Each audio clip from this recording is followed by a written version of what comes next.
The excess pressure that I mentioned when I was talking about the the pressure on the foundation wall, that's hydrostatic pressure, and so essentially that's just what you get when you dump a bunch of water on the soil. It turns to mud, and really saturated, waterlogged mud. That's hydrostatic pressure. The contour of the ground here is at least in this area between the sidewalk and the front door stoop, is kind of conducive to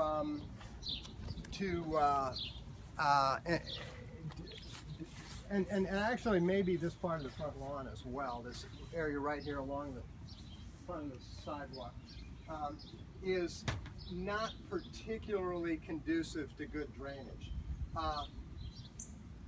The ground should slope downward away from the house with a 5% grade. Okay. That means if I'm standing 10 feet from the house, and I am standing about 10 feet from the house, the soil over there right next to the house should be 6 inches higher than the soil where I'm standing. That would be a 5% grade. Right now, I can tell just by eyeballing it, you don't have that steep of a grade downward away from the house. And also, once that water comes down this way, it should have it shouldn't just sit along here in a puddle. It should have a downward path that way so that it can get over to here and then turn and go down that hill and drain away from the house and not cause any problems. Okay.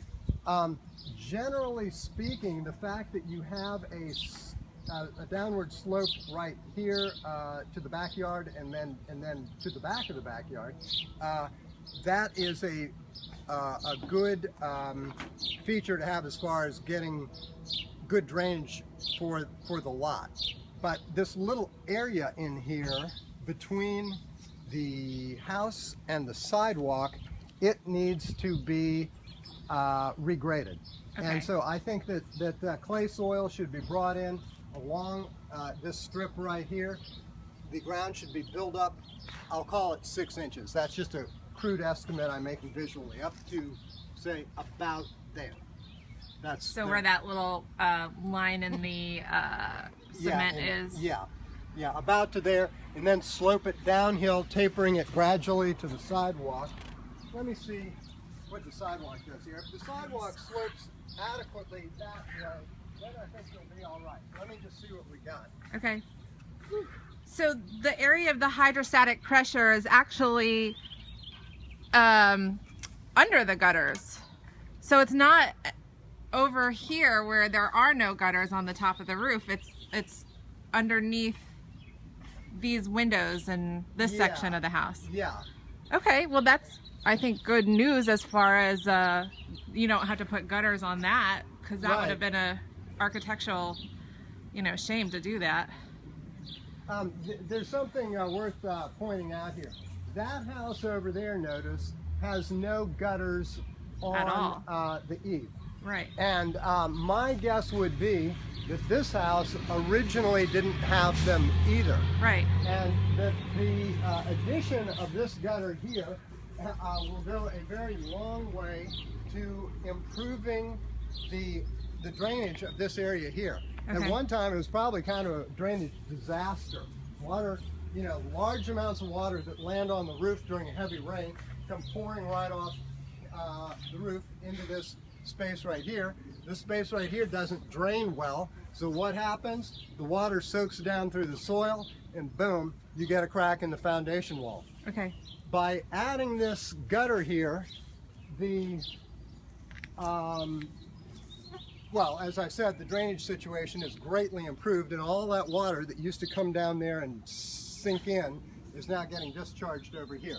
Okay. It is quite likely that the house, the foundation wall developed a crack during the time that there was no gutter here, and it is very likely, I can't guarantee it, but it's very likely that the wall has not moved inward and the crack has not gotten bigger since this gutter was added. Okay.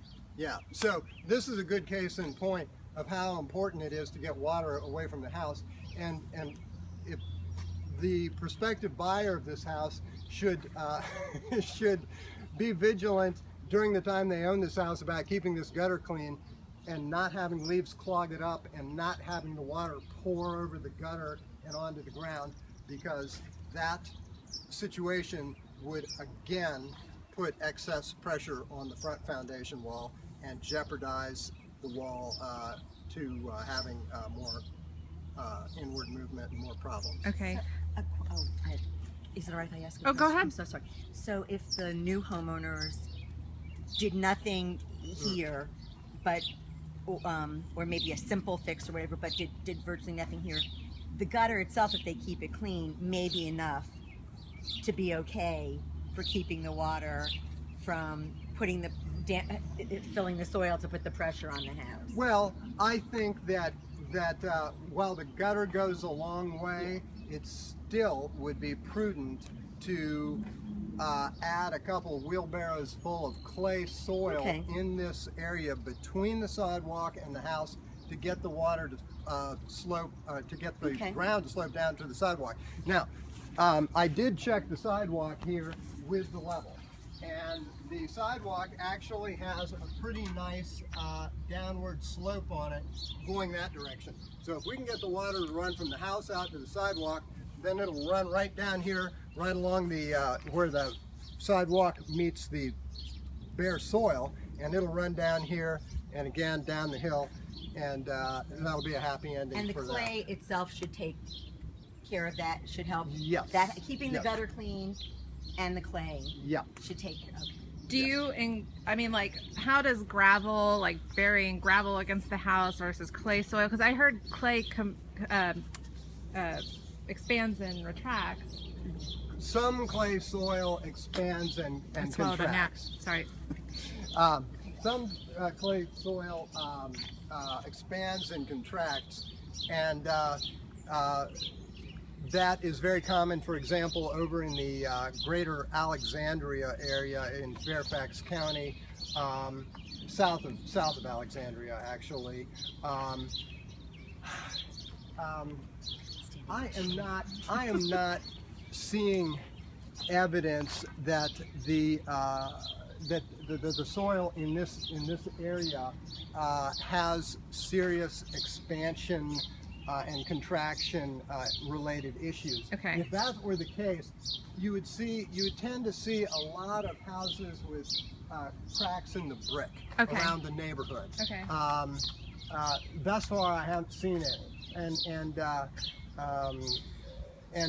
this house has not shown that kind of issue either. So it's true you don't want to go over to Alexandria and find a nice positive marine clay and bring it over here. Okay. But if you use just the indigenous clays that you have right around here within a 5-mile radius, you'd probably be okay. Okay, so it's clay soil, not topsoil, Correct. not like Correct. anything that you just get at Home Depot has to be clay soil. Yeah. Okay, because of its water properties or something? Yeah, so basically it's very simple. Clay soil, the grains are very, very fine.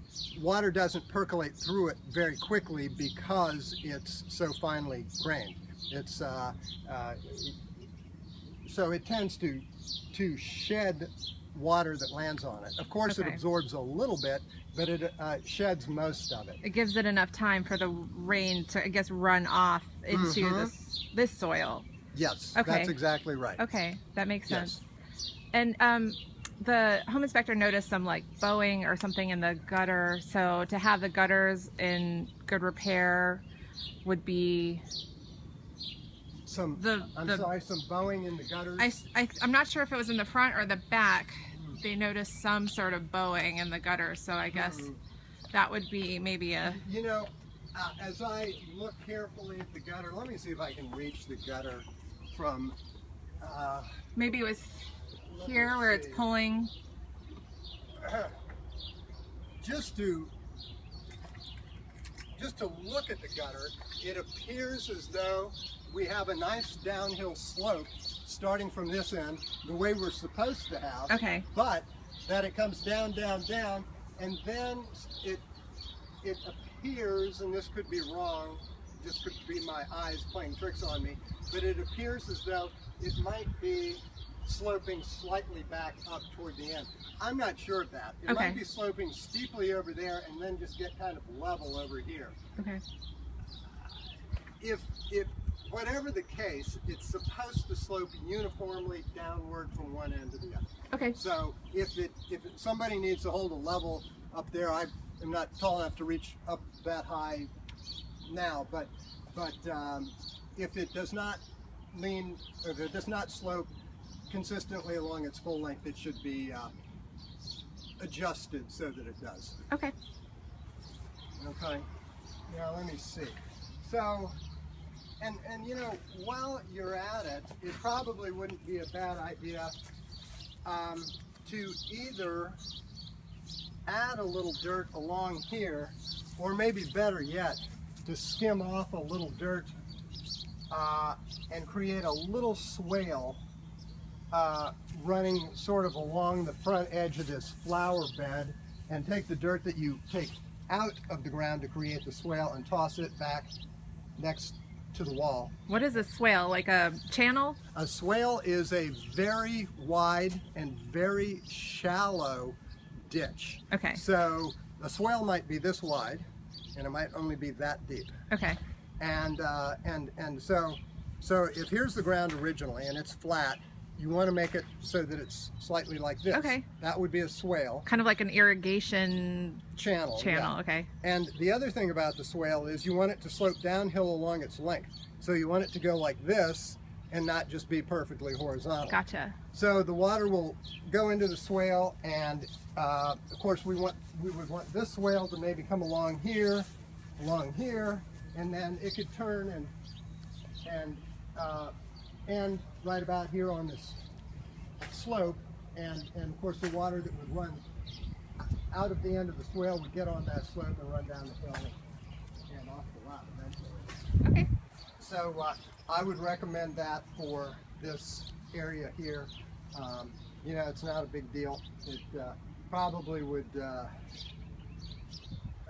guy with a shovel and a wheelbarrow and a garden rake and maybe some grass seed too, because it's probably going to disturb some of the existing grass here. But, yeah. Okay. All right. Yeah. I think that's about it, you know, for the front yard. That's all I have to say about the drainage in the front yard. Okay. Thank you.